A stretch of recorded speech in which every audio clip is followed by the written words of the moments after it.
सावन का महीना था। बादलों से घिरी हुई संध्या ने पूरे राज्य को हल्की हल्की बारिश में भिगो दिया था। रानी वसुंधरा अपने महल की ऊंची बालकनी में खड़ी होकर नीचे फैले जंगल को देख रही थी। महल का जीवन जितना सुनहरा दिखता था, उतना ही अकेलापन भी उसमें छिपा था। राजमहल की चकाचौंध में वह अपना असली अस्तित्व खो चुकी थी। वह सिर्फ एक रानी नहीं थी, वह एक औरत भी थी जिसकी इच्छाएं थीं, भावनाएं थीं और पाने की लालसा भी।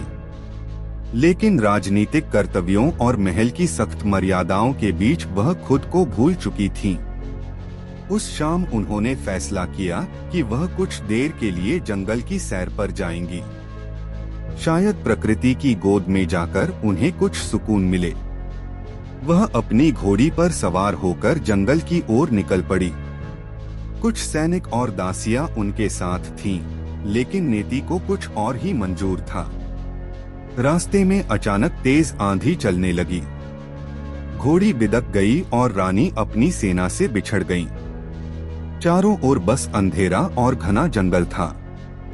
बारिश की बूंदें उनके चेहरे को भिगो रही थीं। कोई है, उन्होंने पुकारा, लेकिन जवाब में बस बारिश की आवाज और दूर दूर से कुछ जंगली जानवरों की गूंजती आवाजें आईं। रानी का दिल तेजी से धड़कने लगा। महल में रहने वाली रानी अब जंगल की अजनबी दुनिया में अकेली थी। वह आगे बढ़ती रही, पर दिशा का कोई अंदाजा नहीं था। उनके भीगे वस्त्र शरीर से चिपक चुके थे और ठंड उनकी हड्डियों तक महसूस हो रही थी। तभी उन्हें दूर एक हल्की रोशनी दिखाई दी। रोशनी एक छोटी सी कुटिया से आ रही थी। रानी ने धीरे से द्वार पर दस्तक दी। कुछ क्षण बाद द्वार खुला। सामने एक युवा साधु खड़ा था, लंबी जटाएं, गहरी आंखें और आकर्षक व्यक्तित्व। उसके चेहरे पर तेज था और शरीर किसी योद्धा की तरह मजबूत। आप? साधु ने शांत स्वर में पूछा। मैं रानी वसुंधरा हूँ। मैं इस जंगल में भटक गई हूँ।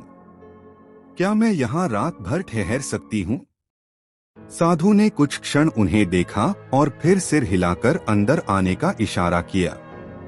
आग के पास बैठ जाइए, आप भीग चुकी हैं। रानी धीरे धीरे अंदर आई और आग के पास बैठ गईं। साधु ने एक सूखी चादर उठाकर उन्हें दी। इसे ओढ़ लीजिए, रानी ने हल्की मुस्कान दी और चुपचाप चादर ओढ़ ली। कुछ देर तक दोनों के बीच मौन रहा। बाहर बारिश अब भी हो रही थी और अंदर आग की गर्माहट धीरे धीरे राहत दे रही थी। रानी ने साधु की ओर देखा। आप सन्यासी क्यों बने? साधु ने हल्की मुस्कान के साथ जवाब दिया, क्योंकि मुझे जीवन के सत्य की खोज करनी थी। और प्रेम? क्या आप कभी किसी से प्रेम नहीं कर सकते? साधु कुछ क्षण चुप रहा, फिर बोला, संन्यास का अर्थ प्रेम से दूर होना नहीं, बल्कि वासना से ऊपर उठना है। प्रेम शुद्ध होता है, लेकिन उसे मर्यादा में रखना पड़ता है। रानी उसकी बातों से प्रभावित हो रही थी। पहली बार उन्होंने किसी पुरुष की आंखों में वासना नहीं, बल्कि गहरी समझदारी देखी थी। रात गहरी हो चुकी थी। रानी ने धीरे से अपना हाथ साधु की ओर बढ़ाया और उसके हाथ पर रख दिया। तुम्हारे हाथ ठंडे हैं, साधु ने कहा। रानी ने हल्की मुस्कान के साथ जवाब दिया, शायद मेरे दिल के अंदर भी ठंड है। साधु ने बिना कुछ कहे रानी के हाथों को अपने हाथों में लिया और अपनी गर्म सांसों से उन्हें सेंकने लगा। रानी की धड़कनें तेज हो गईं। उन्होंने धीरे से अपना सिर साधु के कंधे पर रख दिया। साधु ने कोई प्रतिरोध नहीं किया। रानी ने उसकी आंखों में देखा और धीरे धीरे अपने होंठ उसके होठों के करीब ले आईं। साधु ने हल्के से उसकी कमर पकड़ी और एक गहरी चुंबन केवल शरीर का नहीं, आत्माओं का संगम था। धीरे धीरे साधु ने रानी को अपनी बाहों में उठा लिया और कुटिया के अंदर ले गया। उस रात जंगल गवाह बना एक पवित्र प्रेम का, जिसने सारी सीमाओं को पार कर दिया। कुछ महीनों बाद रानी ने साधु को एक शुभ समाचार दिया। साधु, मैं मां बनने वाली हूं। साधु की आंखों में खुशी के आंसू आ गए। यह हमारा प्रेम है जो अब एक नई जिंदगी में बदल रहा है। रानी महल लौट गई, लेकिन उनके हृदय में अब एक नई आग थी, प्रेम की। साधु ने संन्यास छोड़ दिया और उसके साथ महल में आ गया।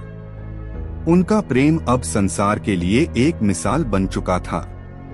कुछ महीनों बाद उनके प्रेम का प्रतीक एक सुंदर पुत्र के रूप में जन्मा। राज्य भर में उत्सव मनाया गया, लेकिन असली खुशी रानी और साधु के दिल में थी।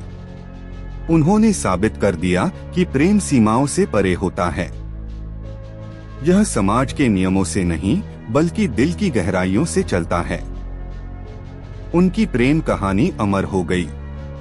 आज भी जब जंगल में कोई प्रेमी प्रेमिका खो जाते हैं, तो कहा जाता है कि रानी वसुंधरा और उनके साधु की आत्माएं उन्हें सही रास्ता दिखाने के लिए वहां मौजूद होती हैं।